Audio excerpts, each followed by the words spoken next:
Make sure you read and reread this problem until you understand it. Then you may want to set up a table like I've done.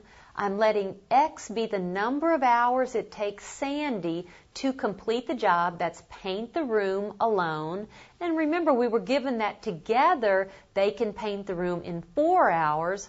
We're also told that Dave alone takes 2 hours less time to complete the job alone. So if Sandy is X hours to complete alone, Dave would be X minus 2. And then let's fill in part of the job completed in 1 hour. For example, if together they can complete the entire job in 4 hours, what part of the job is completed in 1 hour? That would be 1 over 4, or 1/4 of the job. Again, if Sandy can complete the job alone in X hours, what part of the job did she complete in 1 hour? That's 1 over X. And then same thing here, 1 over, in this case, X minus 2. And then how do we write our equation? The part of the job Dave completes in 1 hour plus the part of the job Sandy completes is equal to the part together. So that is 1 over X minus 2 plus 1 over X is equal to 1 over 4. Now, I'll show you a basic outline of solving this equation. This is an equation with fractions, so you will need to multiply through by the LCD, which is 4 times X minus 2. If you do so, and by the way, we'll start losing this table, so make sure you have everything in the table written down. If you multiply through by the LCD, you will have 4 times,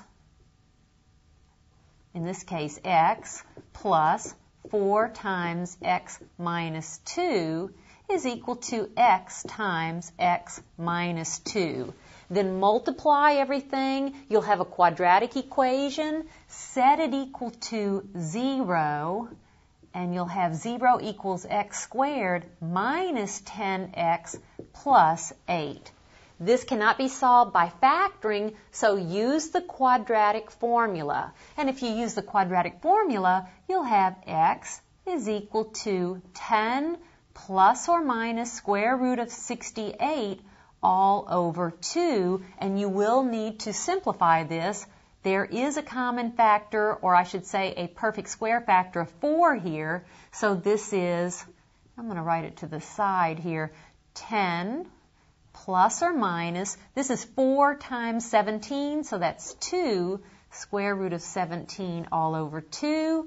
I just want to remind you of how to simplify. I'll factor out a common factor of 2, and I have 5 plus or minus square root of 17 all over 2, and now we can divide out. So it looks like we have 2 proposed solutions. If I look at X is equal to 5 plus square root of 17, that is approximately 9 12 hours.